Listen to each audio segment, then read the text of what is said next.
We are live. Hey, welcome everybody, and thank you for coming back to another day of Digitize HQ. And I am super excited about today because our guest has written some really awesome social posts that have helped me think through sales and marketing.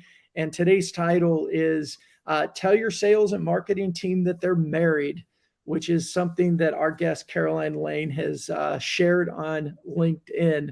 So, Caroline, I'm going to tell everybody that you are the founder of Proper Expressions, or one of the founders, I think. And you are also the host of, why did all this stuff pull up? You're the host of Growth Marketing Chat. Welcome to Digitize HQ. Thanks for joining us. Thank you. Thank you for having me. Of course. Do you want to tell us a little bit about you and your company and Growth Marketing Chat? Yeah, absolutely. So I've been in marketing for over 10 years, and I've worked with a lot of startup companies, high growth companies, and throughout the journey, I met the founder of Proper Expression, Nick Ilev, and we really had kind of the same outlook on marketing and how it should really impact revenue and impact sales, and how we should work together with sales to make this happen. And this is how I joined this company to help him grow it. And we started Growth Marketing Chats as well as like a way to talk to marketers about what they do to really impact the growth of their company and everything that's involved, from the tactical things to the more strategic things, and like team alignments and making sure that we deliver value in the long run for the company as a whole. Very cool. And do you want to tell everybody, as you shared with us, you live in Washington, D.C., but clearly you have this beautiful accent. And so you want to tell everybody where that came from. Yeah, well, that came from the fact that I was born and raised in France for maybe 20 years, and then I moved here. Yeah, so never losing the accent. Yeah, good for you. Good for you. Well, let's I would love to jump into this. Actually, Thomas, I'm sorry. That's okay. We gotta invite you. I get so excited to talk. The guests always come first. They do. Right. I'm Thomas Ross. I'm the founder of DigitizeHQ, and I've been involved in sales training and sales development for over 20 years now, working very closely with the founder of Funnel Amplified, Mr. Brandon Lee, and bringing our combined solutions to the market in a way that really changes, the results for sales and marketing people combined. And that's why today's conversation is so interesting. Yes. Yeah, and Caroline, I'm gonna jump in because the way that you and I got connected is, and I don't even remember how I found it, but you had a post that it's right here. It's big red X. It says, "Sales is not marketing's customer." That caught my attention, and I kept reading. And one of the things you say is, here is what you should do instead: tell your sales and marketing teams they are married. And that's the topic of our conversation today. What do you mean by that, and where did that come from? I think it's fascinating. Yeah, so I've heard so many times that sales is marketing's customer, and like this is just something that is ingrained in the way we do marketing. And I think it's because at one point there were misalignments, right, between sales and marketing, and someone thought, okay, well, we're just going to tell marketing sales is their customer and they're going to align to sales. And the problem with this is this very one-sided way of seeing things. And if you really want to work in harmony, right, both of the teams need to work together. One of the team is not working for the other one. So I just thought the analogy was very wrong, because it creates a lot of issues to have one of the team accountable to the other and not vice versa.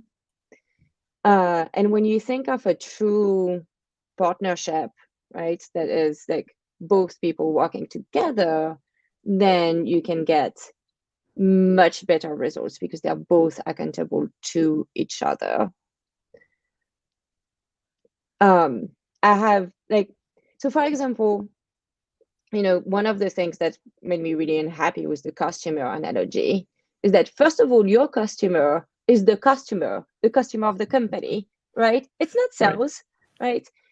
And so, sales will tell you what they're thinking about at this moment because they're closing deals. This is what they're about, and this is great, right?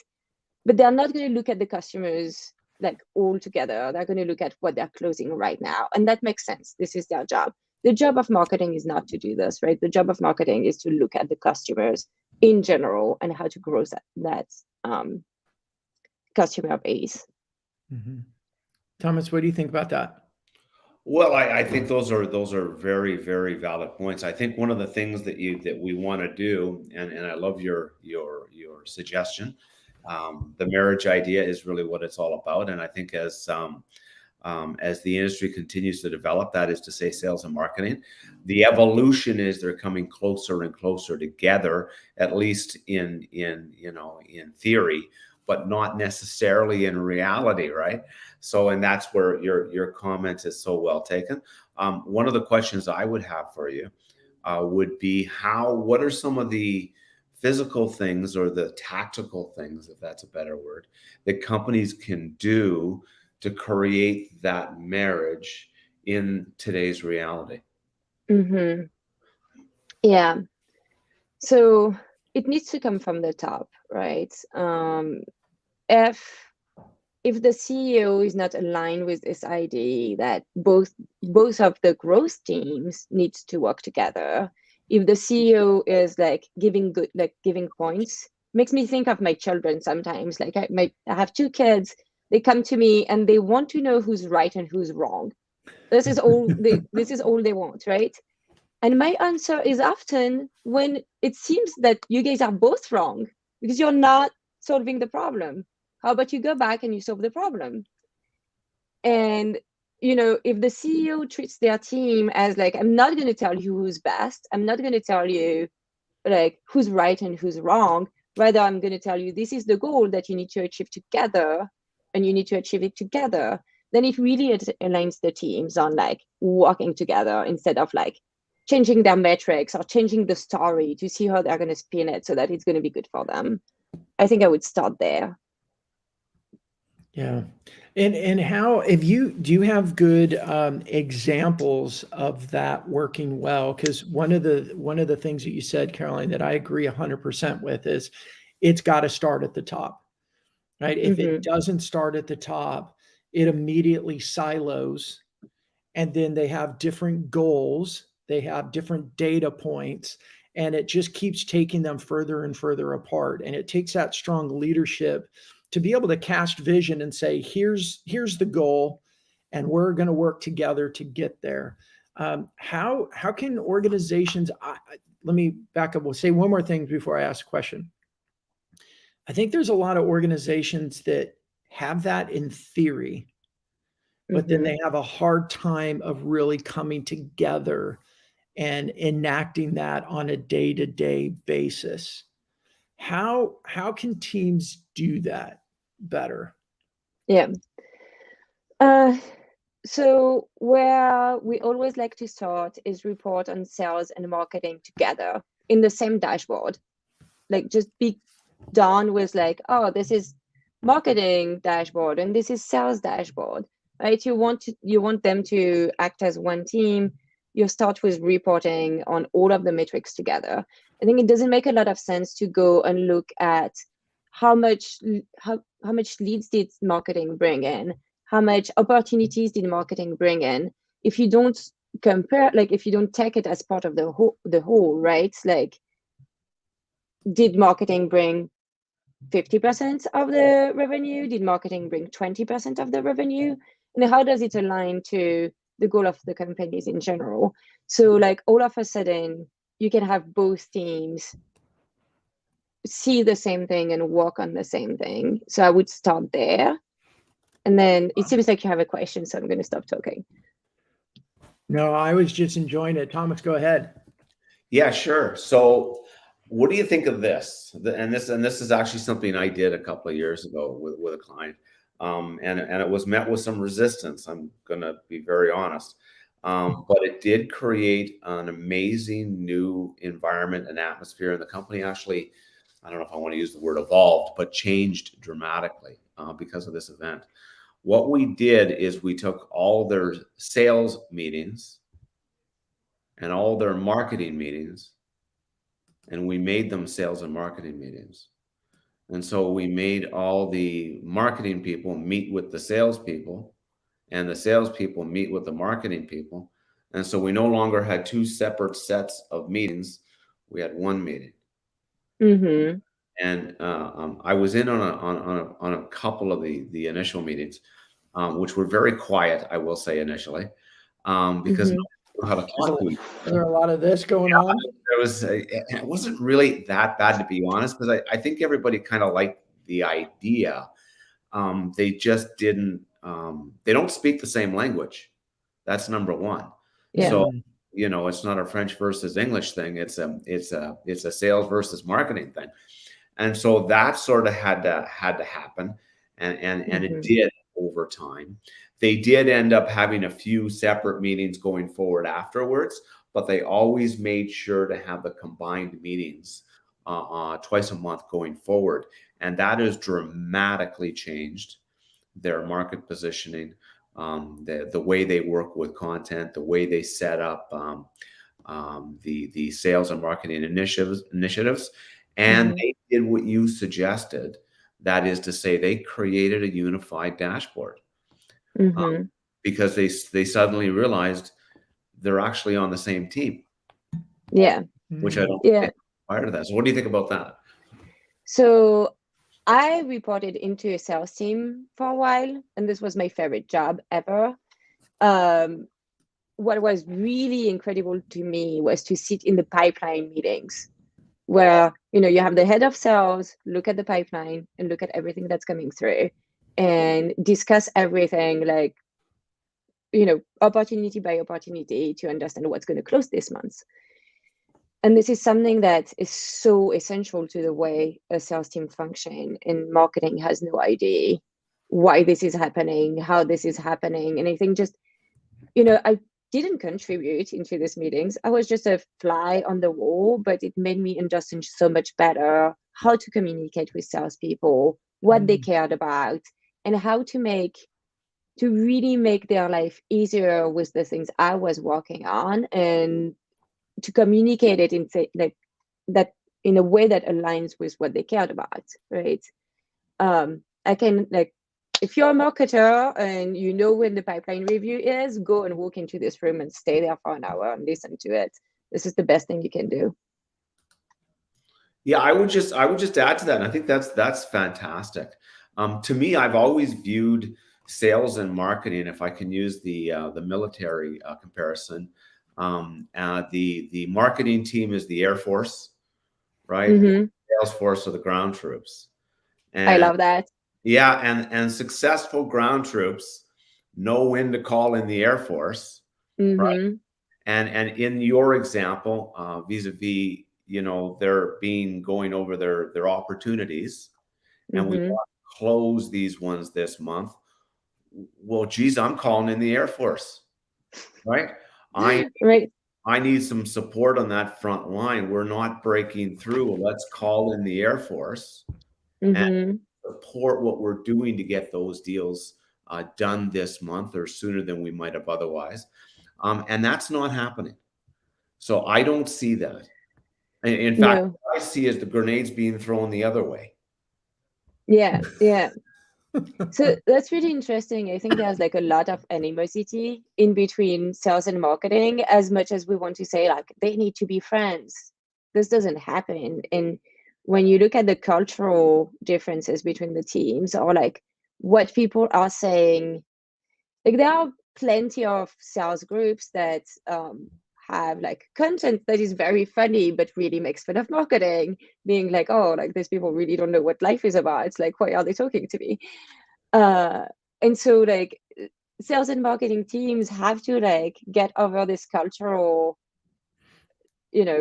stigma that we have, to make the effort and work together and not see each other with this oh, I don't like you because you're in sales, or I don't like you because you're in marketing. And I think this is really the hard part for any team.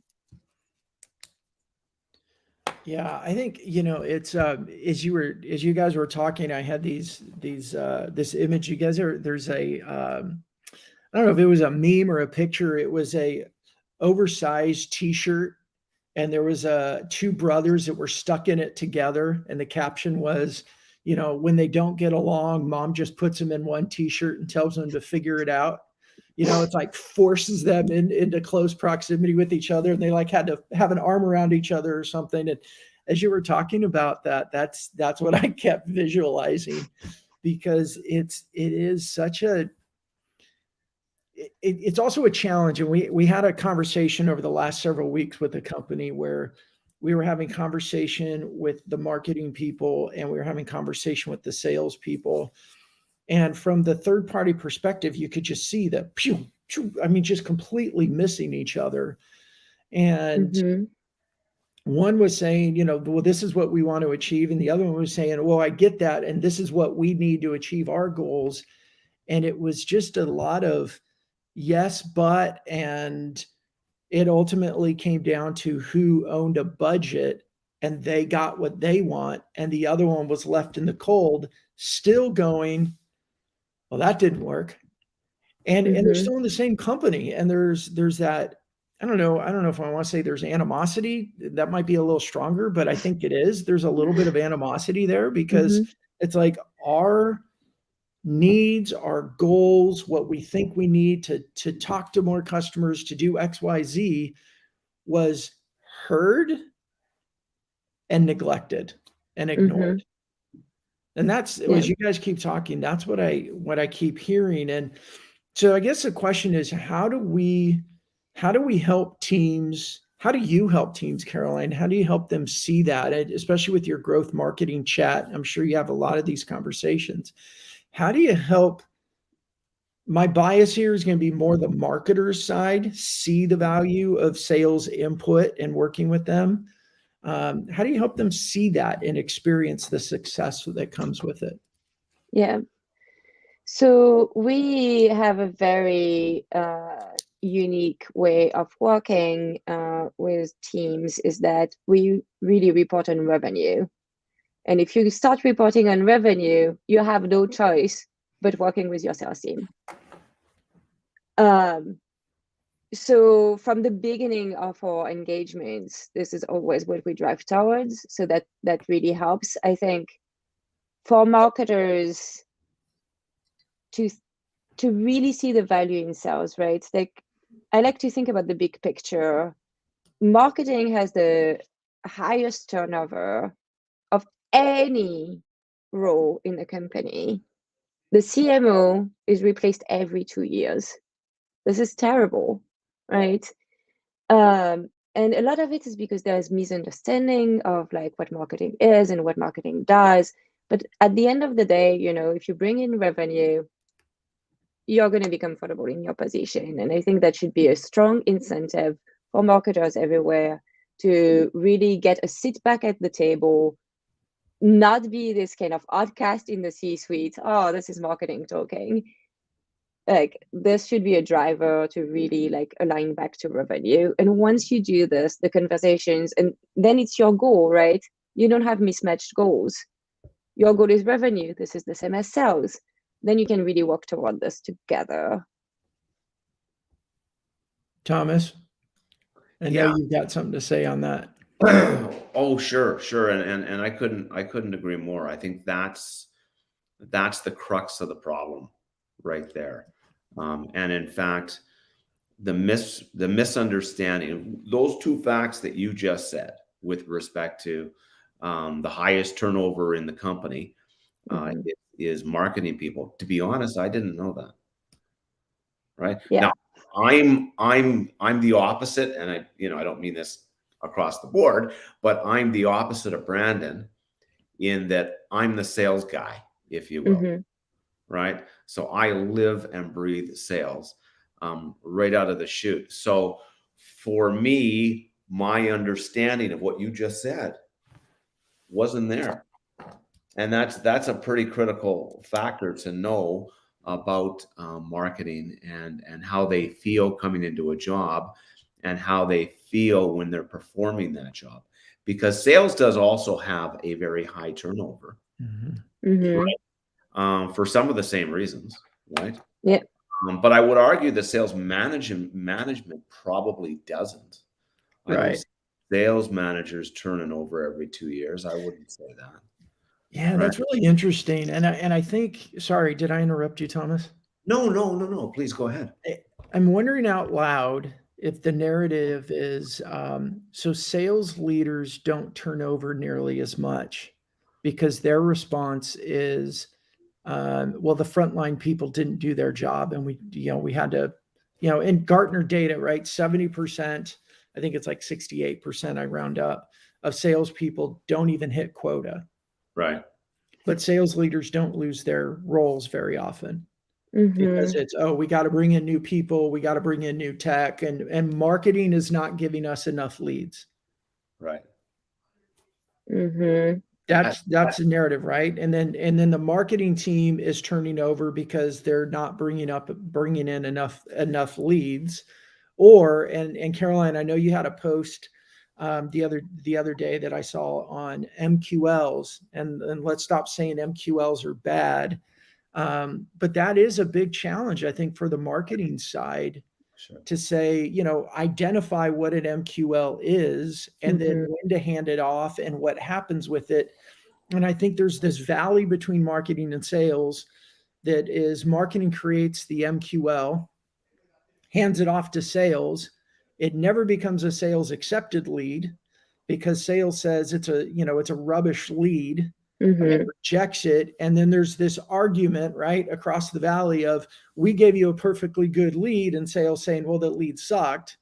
And that argument doesn't ever really get resolved. So I think we need to bring out the oversized t-shirt and throw them in it.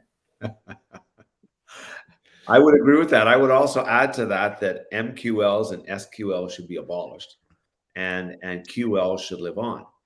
It's either a qualified lead or it isn't a qualified lead. And those two need to come together in marriage, and that t-shirt would create that right quick. So I love that. Yeah.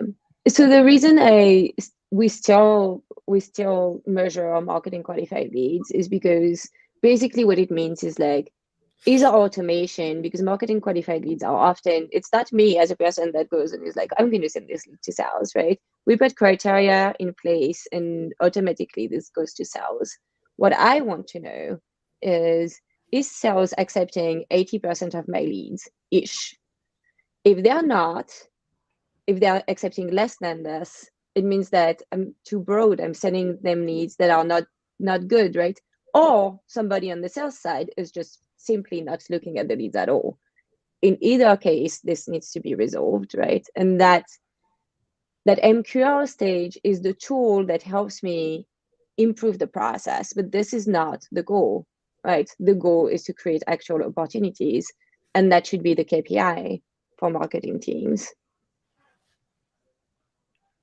Yeah, so the KPI becomes the lead, and then there's a process in place of refining both sets of processes of either creating, the terms I tend to use is marketing. It's more creating better leads at the top of the funnel, nurture those leads through the funnel, and create a better qualified lead. And on the sales side, it's how do we equip them, train them better to generate their own pipeline, and really bring the best of both worlds together to figure out what do they need to generate more pipeline and what information does marketing need from sales to help refine that funnel process. What do you guys think about that? Go ahead, Carolyn. Yeah, I mean, something that I think is always really, really valuable is to sit through with the sales team and understand what leads got qualified, what leads didn't get qualified, and why. Right. And then just get this feedback. And then also understanding, I love to understand close lost reasons as well, because if we went all the way to have a conversation, did we miss something in our positioning, in our messaging that made the sale not happen? So all of this feedback is always really important to just improve performance in general. Can I ask you a question on that, Caroline? And it comes from a place of curiosity. I really appreciated what you just said there, because you're saying if it became a closed loss, let's take a look at the content, let's look at the process. I find often marketers will stop with, well, it became a closed loss because sales didn't do their job well. End of discussion, period, walk out the door and move on to other things. Is that a fair comment for me to make in most cases? Yeah, I think you're right. I think it happens quite often. And I guess it all depends on, like, again, really it depends what you goal your teams on, right? If you goal your team on only creating new opportunities or only creating new leads, it's going to be very difficult for them to care about the closed loss, because it's done. It's like out of the, like, they already opened the opportunity. Why would they care about it, right? So there needs to be a lot of nuances in what goals are set for teams, because the goals that you set for the teams is what they're going to try to optimize on, right? Which makes sense to them. Yeah, that I think it speaks back to what we chatted about on the silos, is when those silos are thick, I think there's a tendency to blame and to push blame or push the problem to the other side and kind of wipe our hands and say, well, that was their fault, their problem. But when those silo walls, those silos get destroyed, and you've got to be, as Thomas said, you got to be in a meeting together. And you've got a common goal of revenue, not the micro parts of leads, a qualified lead, an accepted lead, a sales lead, whatever. I think that's a way of starting to break those down. What would you guys say is, and I know we talked about putting them in the same room. Caroline, you talked about making revenue the goal and one dashboard. What are some other ways that teams can come together, or what are some of the other obstacles that they have to overcome to get there? Did you want to jump in there? Well, I would love to have your thoughts about, so some companies have started to have like a head of sales and marketing, and this is one person that the entire two teams report into. And I would love to have your thoughts on this. There's a lot of, like, people love it or people hate it. I think it's a great idea. I would go further. I would go further. So the key driver for anybody, right, and I don't care who it is, within reason, right, is compensation, right? And salespeople are known to be driven by compensation and commission. And marketing people are much more salary based. In fact, they're generally all salary based. I think it would be a happy marriage in compensation. And I think that salespeople need to be less commission driven. And I think marketing people need to be a little more commission driven. And I think they need to be tied together in the revenue objectives, not just for the company, but in some part for themselves. And maybe that becomes a bonus system as opposed to a commission system. But at the end of the day, when you tie not just the goals, but how they benefit from those goals together, that t-shirt gets pretty tight, right? So it really is a great way to get them all working towards the same goal, because now they actually benefit in that process. So that would be a suggestion, a tactical step. I don't know. What do you think? I love it. I love it. I have never seen this really done well anywhere though. But that's definitely, as you said, right, people would actually benefit. It's just not achieving the goal for achieving the goal, but it's going to have a direct impact on their compensation. I bet you people would be much more motivated to make these things work if that was the case. Well, the interesting thing is you couldn't have done that 5 years ago. But you can do that today because the world is digital. And most of the activity, not all of the activity, but most of the activity that we do from a sales or marketing perspective is online. It's in the digital world. And those things can be measured and they need to be worked together so that when marketing creates great content and does great things, activities, videos, webinars, in combination with sales, it's the engagement and the development of the conversations from those activities that sales can take advantage of and put together and turn into real customer experiences, and ultimately turn into the sales and the revenue that we're all after. And change the names to protect the innocents, because who cares? But at the end of the day, they all become part of that process.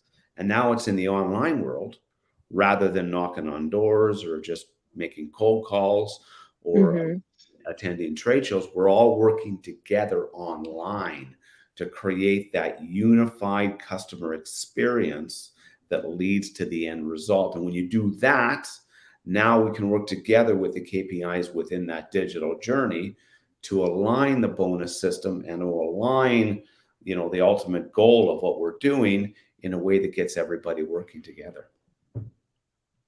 Just my thought. I think you two just solved the world's problems. Yeah. Well, we solved that. Yeah. And I think my thoughts go to a couple things. Number one is the size of company is a big difference. And Sure. Carolyn, I think, I can't remember if we chatted this or I commented it, but in 2016, I was speaking in an event and I was talking about blowing up the silos and why sales and marketing needed to come work together. And a lot of people have heard my story before, but literally there was a woman, hopefully my AirPods won't go flying out, but she was in like the fourth row with her team. There's like 300-400 people in the room. I'm on stage and she just could not like shake her head in disagreement enough, to the point that I was so disrupted. I finally was just like, you obviously are having like this soul response to what I'm saying. Can you please share? And she goes, you're wrong. You're just wrong. That is not the way that sales and marketing works. And I've never like experienced anything like that before. And I remember it, but I remember thinking there, I'm not wrong. You're just not seeing it. And as digital becomes more and more prominent, I mean, you were able to hide a little bit in marketing. We're creating banner ads, we're creating social ads, we create materials for the trade shows. We create materials or we run webinars and things like that, which are valuable in, certain companies. But with more and more digital, being that sales is the one that sits across from the buyer in a digital world. They're the ones talking, they're the ones hearing, they're the eyes, ears, and relationship of the company. If those two are not working together, then everybody in the team is moving forward less equipped than they should be. Right? As you said, Air Force and ground troops, they've got intel that would serve each other, but they're just not speaking to each other at all. So is it the size of companies? Is it industry? Or does it really just still come back to leadership forcing those two to be in the same t-shirt together? Or is it combinations of all those? And last thing, and I'm going to throw it to you guys. I've seen these trends of sales enablement, and the goal, I think, was supposed to be to bring these two together, and it hasn't really worked, in my opinion, in most cases. And now we've got this trend into more rev ops, which I think what I see and hear, and of course, everybody has their own definitions, but it seems more of like, hey, we're going to bring all of the, all the functions together that influence revenue creation and put them under one roof. My question is always, is it going to work? And is this the right strategy to get there?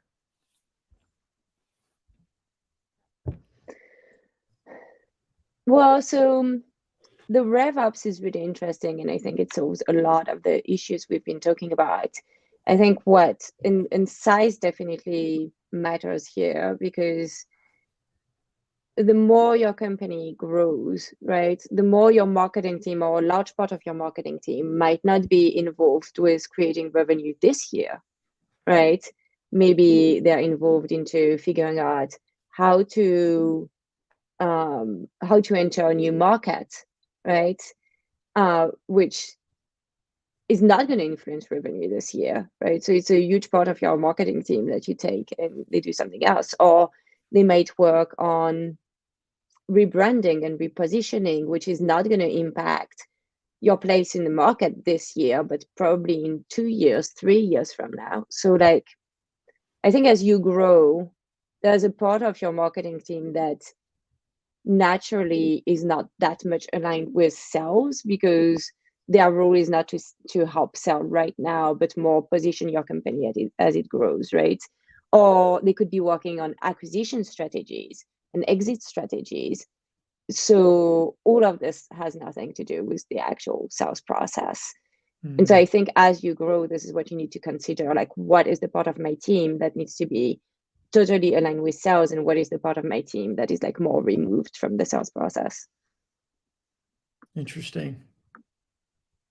Yeah, that's a good point. And I think that, so where my brain was going with that is, there's all these different terms from, product marketers to demand gen and sales ops and rev ops. And I really do think the bottom line for me comes down to alignment. And are they really aligned on accomplishing the same goals? And if they're not, I just feel like it ends up creating a lot of disjointed energy and activity that works against each other a lot more than they realize, because they can, put lipstick on the pig and make it sound like they're all working in harmony, but they're really working against each other. And that's just what we see a lot. And it's hard to crack in getting that awareness, because I think in corporate America too, we've gotten so protective of our little fiefdoms and domains that we know we've got to protect more than collaborate. And I know that's a pretty negative stance on things, but unfortunately, I think that's what I've experienced and seen more often. Yeah, what I would say to that is, and Carolyn, you've made this point repeatedly with respect to leadership, right? So when you bring those two departments together, leadership needs to be in the room at the same time to get that process going and to be the catalyst, and not just the catalyst, but to be the example for everybody involved in order to come by. But I read an article maybe a week ago from and it doesn't really matter, but from the old school of sales, if you will. And this person got on, and I was going to jump on it, but I decided that the energy put into it wasn't going to be worth the potential fallout, so I didn't. But the point of the person's article and blog and rant in this case was that customer experience is BS. There's no such thing as customer experience. There's sales and there's marketing. We either sell to them and market to them and they buy from us, or they don't. This whole customer experience thing is just a bunch of hooey. And my blood boiled almost immediately, right? And I had to actually step back from it because I was about ready to just, ground. I was going to pull out the missiles, and I didn't. But the point that I took from that, and that is so important to this discussion, is that it is the customer that we're here for. What they do and how they do it is what pays our bills or not. And customers today do not behave as they did 5 years ago and certainly 10 years ago. And their behavior and how they buy from us as buyers or as customers determines our success or failure. So to not include that in our discussion, and further to not understand that. So if sales doesn't understand how their customers and buyers actually make decisions, and marketing does, or vice versa, right? You have a problem. So you've got to get everybody on the same team. Now, if leadership doesn't understand that, and they don't understand that the year is actually 2022, and buyers do 70 to 80% of the research long before they talk to anybody in your company. You don't understand that basic principle, your days are numbered, and the numbers don't go very high. So I'm you really have to get on the same page. And then once you get on the same page, this whole sales marketing thing goes away right quick. And whatever term you align to it, whether it's RevOps or whether it's, it doesn't really matter. What really matters is that we all work together to create the best customer experience in the way that they relate to quickly and effectively and efficiently, and that they buy from us and they see us as a long-term trusted partner in those transactions. And that's my rant. That's a good rant. Go ahead, Caroline. Yeah, no, I was about to say, like, there's also a good deal of, like, if you have a sales and marketing leader that really like each other and really like working together, and that see each other as the team, right? And they can come to the table and being like, okay, this is what we're doing great. These are the problems we need to fix. Like, let's go and fix it. Then you don't have any problem, right? If the sales and marketing leader like really like work together and enjoy this work, then that's it. You don't have problems. Things are working much better. The question is, how do you get these people to like each other and work together, right? Yeah, I think, I keep hearing, Caroline, when you're saying that is your message was tell your sales and marketing team they are married. You didn't say tell sales and marketing that they should meet each other. You didn't say that they should date each other. You didn't say maybe they should consider getting engaged. You said tell them they need to, that they're married. And that is a statement that can only come from the top, so to speak. I mean, it's an arranged marriage from leadership of sales and marketing, and bringing them together. And everything that we said, I think it keeps coming down to that. It's got to start at the top. And I think the challenge still is the top either doesn't see it, doesn't want it, or they're too scared to try and cause that kind of change, because so much of especially corporate America, and we can talk more about smaller business or mid-sized SMB businesses, success comes through not rocking the boat. Just be consistent, right? Cover my butt, protect my job by not making big changes, and just do what we've always done. And if it doesn't work, I can go, well, we did what we always did. It didn't work. Somebody's got to step up and be courageous enough to start making change. That's where I see the biggest problem is. What do you guys think? I mean, I can't argue with that. If you're bringing steady results and you don't have a really good reason to be like, yeah, I could get a lot more results, but nobody's upset with me with the results I'm bringing right now. Why would you go and risk it, right? Right. Yeah, I think, that makes sense. Thomas, what do you think? Well, I think you're either somebody who makes a difference or you aren't. And if your decision is to simply sit there and enjoy the ride for as long as you get away with it, I guess that's a decision. But if your decision is actually to make a difference and make things happen, and as a leader, the old days, the old job hierarchies and the old job descriptions really haven't changed since the 1960s, right? That org chart has not changed. Well, I'm here to tell you it needs to. And the big discussion that we're having with respect to sales and marketing is a huge component of that conversation. And in fact, is the driver, right? So I'm here to tell you that does need to change. And the leaders do need to grab the baton, and they do need to lead. And not just because every year at the annual meeting, they get up and they do their little spiel, whatever that is.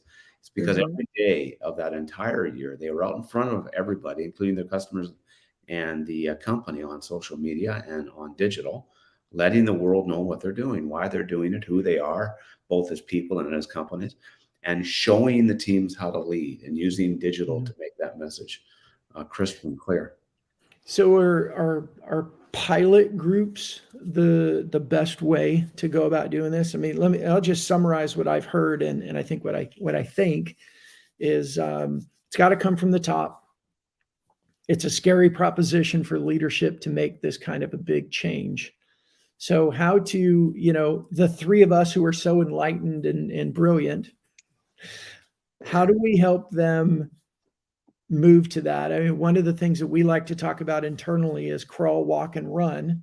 So how do we help customers, or how do we help companies crawl and experience some of the fruit of this new way of doing things to give them confidence that they can take a much bigger change?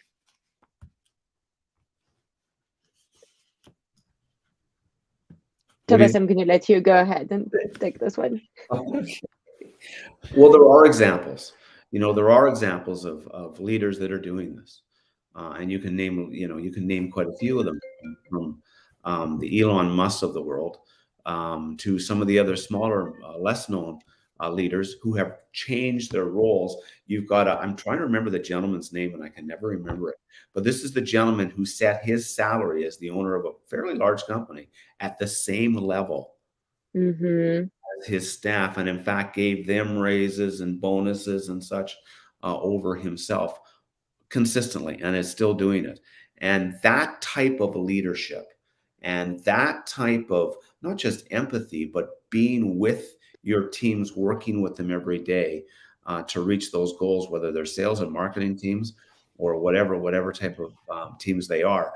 That's where we need to bring this. And that's what true leadership is all about. And there are examples both at the enterprise level as well as in the small and medium market. So what I would say to people is look for those examples. And there's lots of them out there. If you need some suggestions on that, I'd be glad to help. And I'm sure any of us would be. We know them. So I think that's a starting point.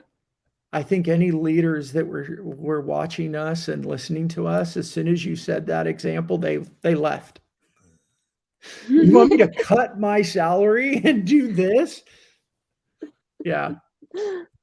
And I do think that all contributes to the challenge of change. Caroline, I'll say I do think that piloting something, creating a pilot team from sales and marketing with some clear objectives. I think there's an educational piece around the entire digital space as we're talking on DigitizeHQ here. I think there's some generating goals and vision for how a company can use digital from a customer's perspective, and then work backwards into what does marketing's role need to be, what does sales role need to be to accomplish this common goal, and then for leadership to say, well, what do you need to get there? What is the different tech stack that you need? What are the resources you need inside of content? And what I'm getting to is things like, Carolyn, you have growth marketing chat as a group. And I would ask you why you have that group, and I'll answer for you, but then I want you to share it. Is you have that as a group because it's good for brand growth. It's good for relationship building. It's good for sharing your message in a way that I see as that combination of sales and marketing. Right? Because salespeople can use it and invite people to it. Marketing can use it to work on the content and then take that content, kind of like our recording today is going to be reused in multiple places. Right. So is this a marketing activity we're doing, or is this a sales activity we're doing? And the answer is yes. But I think it's getting into some of those, smaller pilots with a not a blank check, but the opportunity to go be creative and dream and go for it in a small confined space. Because I think change, there's so much change especially after COVID. I mean, we were moving there, but COVID escalated it, that I think leaders have got to get to the point where they could at least carve out a small pilot something and say, go and create and find out what works. And so I'm going to stop there and throw it back to you, because I know I asked you a few questions and didn't let you answer. Yeah, so growth marketing chat is definitely sales and marketing. It's really what it is, right? And we have to be both marketers and sellers when we just develop this program, right? And having pilots like this, when I think there was a time where marketing didn't talk to prospects, right? Marketing didn't, or like we talk to prospects in like studies and like stuff like this, right? But there was no way for marketing to have the chance to experience what a discussion with a prospect can look like, the same way a seller does it. And now this is gone. Like with social media, marketing is out there. If marketing is doing their job, they are out there. They're talking to the prospects every day, right? So like this barrier, as you mentioned several times, like it is fading away, and we have to catch up as leaders, right? We have to make sure that we are aligning ourselves together. There's no this like, no, like this is what marketing is supposed to do, and this is what sales is supposed to do. And I think this concept of having pilot programs is fantastic. Like, what else can we discover together and come up with, and be more creative, and be more like create more exciting jobs as well, right? Yeah. You made me think of several things, and I'm writing notes down. Sorry, guys. I was like, that was brilliant. I'm writing notes down. So you guys, I want a little shout out to our friend Nikki, who tends to jump in quite a bit from us. Nikki, thanks for joining us today, and have a great weekend. And then I'll add, this is a total inside joke, Carolyn. You're not going to understand this, but Robert jumped in and added monkeys. Long story, everybody, but Robert, thank you for reminding us of that silly commercial that he shared with us. If anyone wants to see, it's a really dumb and funny commercial. Just do a Google search for monkey in the trunk. That's all I'm going to say. I will definitely Google that. It should be all over YouTube, but anyway. Well, we've got, a few minutes left here. How would each of you kind of summarize this conversation? Because I think we said some big stuff, and we said some things that would separate companies.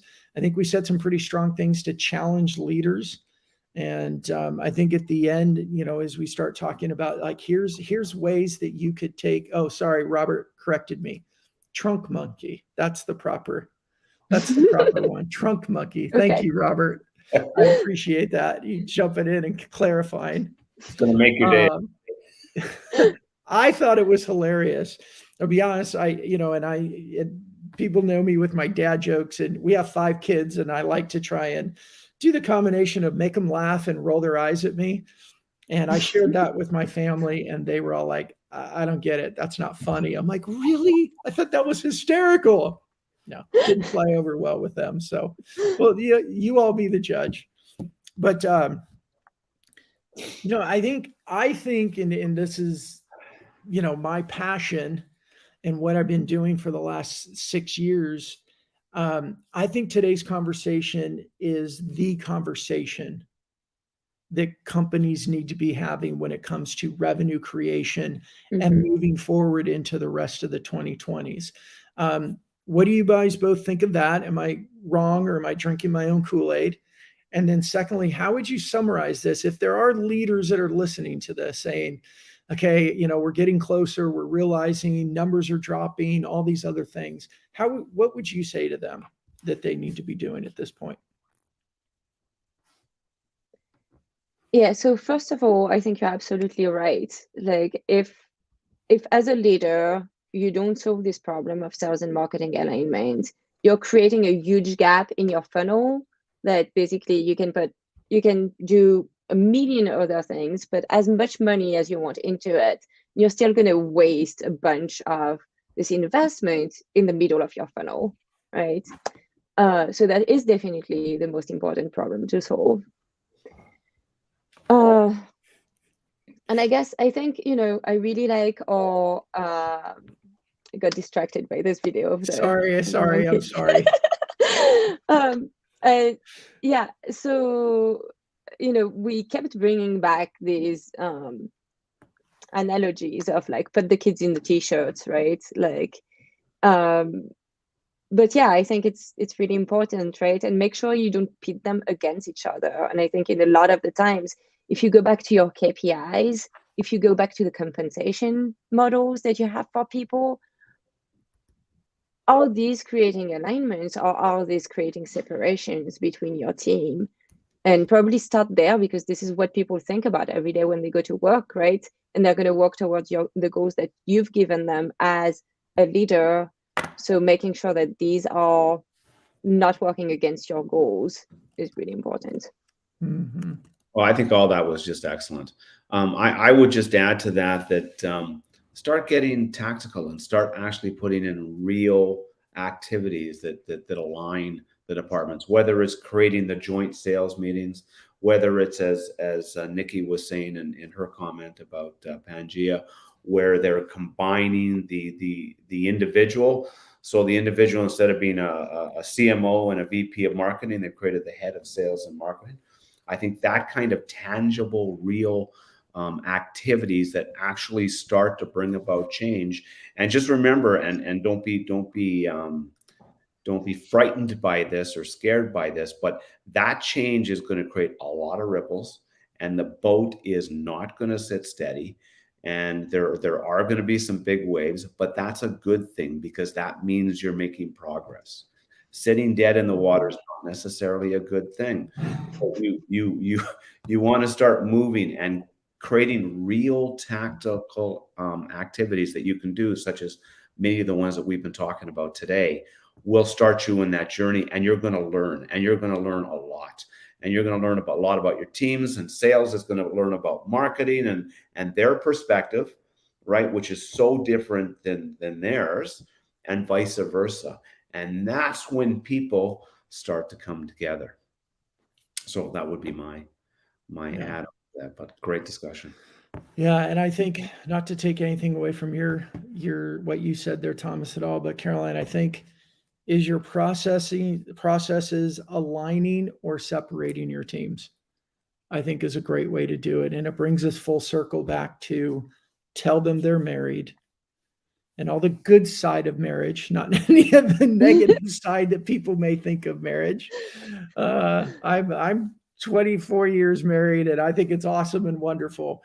So, tell them they're married in a way of aligning goals and future. And as Thomas, you keep saying, compensation and everything. I mean, I think I believe that the teams that get there sooner are the ones that are going to win bigger. Thomas, you've heard me say this before, Caroline. I think that we are in a period of history that in 100 years from now, 150 years from now, they're going to look at us the same way we currently look at the Industrial Revolution. That those that made the bold moves for change were very successful, and we still see it today, right? We still see Ford cars, because that was a big, bold move and made a very different change with the assembly line. And we can go on and on, but I think we're in that season of history right now, and those that make those changes fastest are going to win. And it's what's the expression? I keep blanking on it. Is success favors the bold. Is that the right way of saying it? Yeah. Yeah. So yeah. Anyway, well, Thomas, last words from you, and then Caroline is our special guest. You get to wrap us up. Well, what a fantastic conversation. And it's the oldest conversation in sales and marketing, right? Is that big chasm. And you really helped illuminate how we can close that chasm and put people together. I really love the conversation, Caroline. Thank you for joining us. Well, thank you so much for having me. I really love the conversation as well.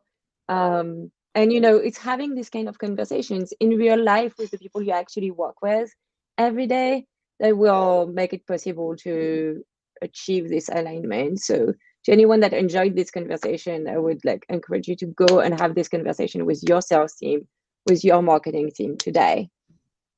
Absolutely. And Caroline, before we leave, I'd love for you to be able to do, let people know where they can find you.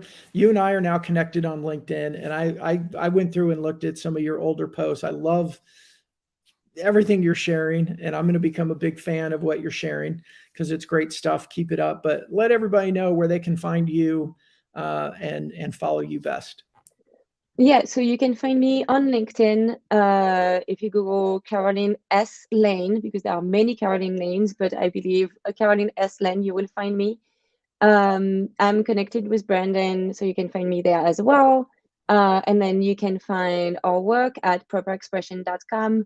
We have a blog on which I publish a lot, and we have excellent resources. Some of them are about sales and marketing alignment. So I would encourage you to visit this as well.